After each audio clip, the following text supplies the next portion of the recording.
बिस्मिल्लाहिर्रहमानिर्रहीम। जैसे कि हमने आपको पहले 2 वीडियो में बता चुके थे कि किस तरह से प्यार मोहब्बत का तावीज़ लिखा जाएगा और किसी को आप अपने फ़ेवर में करना चाहते हैं, या शौहर बीवी को या अपने बच्चों को या जायज़ रिश्ते के लिए, तो आपके वो तावीज़ डाल दिए गए थे। उसमें यही बताया गया था कि इसमें जादू की अगर शुबा है तो दूसरा वाला तावीज़ लिख दें, उसकी पढ़ाई पढ़ते रहें। और आपको इन तावीज़ों में कोई भी दिक्कत आती हो, जो प्यार मोहब्बत को समझ ना आए, तो हमारी टीम से आप कॉन्टैक्ट कर सकते हैं। आपको पूरी मदद करी जाएगी और आपको इन तावीज़ों के लिए सब्सक्राइब करना पड़ेगा। उसके बाद में आपको उसका मज़ीद और तरीका बता देंगे। वैसे आप सब्सक्राइब करें ना करें तो अभी अच्छा काम करेगा 50%, और हमसे राब्ता कर लेते हैं तो भी ज़्यादा अच्छा काम करेगा। लेकिन ये देखा गया है कि कुछ लोग आज के जलन हसद रखते हैं, एक-दूसरे से बदतमीज़ी करते हैं, कुछ शौहर ज़बानदराज़ होती है, कुछ बीवी, कुछ बहुएँ, कुछ सास, इस तरह की प्रॉब्लम होती है। तो आपको ज़बानबंदी का तावीज़ सिखा रहे हैं, ये ख़ाबिज़ों का, जो बहुत अच्छा काम करता है। इसके साथ आपको पढ़ाई भी बताई जाएगी। तो पहले तो आप ये ख़ाबिज़ों को, जैसे कि मैंने पहले भी वीडियो में बताई थी, इस तरह से लकीरें खींच लेंगे और खाने बना लेंगे। ये भी चाल के हिसाब से लिखा जाएगा। तो पहले हम ये ख़ाबिज़ों का अददी तावीज़ बनाते हैं। पहले खाने में आपने 1 लिखना है, 2, 3, 4 बढ़ते चले आ रहे हैं, फिर 8, 9, 10, 10 पे आ गए, फिर 11, 12, फिर यहाँ से 800, ये फिर ये यहाँ से इनसे बढ़ते चले आ रहे हैं। ऐसे आपको ये फिल करने रखा है। फिर दूसरे खाने से शुरुआत करेंगे, फिर यहाँ लिखेंगे या क़ाबिज़ो। जब या क़ाबिज़ो लिखेंगे तो हम ये ज़हन में करते जाएंगे कि हम किस आदमी के लिए काम कर रहे हैं और इसकी ज़बान बंद करनी है। इसका बेहतर टाइम जो है 11:30 से 12 के बीच में लिखें, या फिर आपका टाइम मिले जब लिख लें। बेहतर टाइम यही है या क़ाबिज़ो। और थोड़ी-सी अपने मुँह में काली मिर्च रख लें।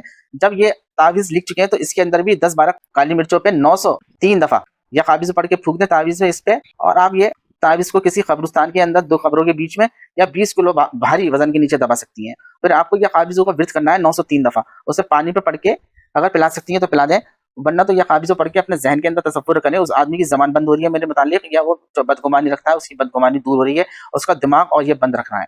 तो ये क़ाबिज़ों का तावीज़ आपका कंप्लीट हुआ। यहाँ लिखना है बस्तम बस्तम ज़बान बंद। यहाँ आपको जो भी गुनाह लिखना है वो लिख दिए। बिन है तो बिन लिखिए, बिनते है तो बिनते लिखेंगी। फिर यहाँ पे उसका नाम लिख दिए। नीचे से भी लिख सकते हैं दिल और दिमाग, दिल और दिमाग बंदशुद मिन जानिब। और फिर अपना नाम लिख दीजिए, जो आपका नाम है। मान लेते हैं आपका नाम रेहान है, तो आप ये लिख सकती है रेहान। फिर आप इस तरह से लिखने के बाद पीछे से ये पलट लेंगे। फिर आप यहाँ लिखेंगे या अजिब इतराइलो बिहक्के या क़ाबिज़ो। फिर लिख देंगे अल अजल अस्सा अस्सा अस्सा अलवा। फिर एक दफ़ा यहाँ पर अपना मकसद लिख देंगे कि जैसे कि सलीम की ज़बान, जो भी आपका यहाँ पर मकसद हो कि सलीम की ज़बान बंद हो और वो मेरे मुताल्लिक़ कोई बुरा बात ना कहे। अपना यहाँ पर मकसद लिखने के बाद इस पे फिर इसे तावीज़ की तरह फोल्ड करके काला टेप लगा के, काला धागा बांध के, और इसे आप या तो 2 खबरों के बीच में रख देंगे या भारी वजन के नीचे उतार देंगे, दबा देंगे। और आपको 303 दफ़ा या तो 303 दफ़ा या 903 दफ़ा या क़ाबिज़ों का विर्द रखना है। इंशाअल्लाह ताला आपका काम 11 या 20 दिन के अंदर इस आदमी की बदगुमानी और ज़बान बंद हो जाएगी। इसके साथ मैं आपको मिसाली नक्श और डाल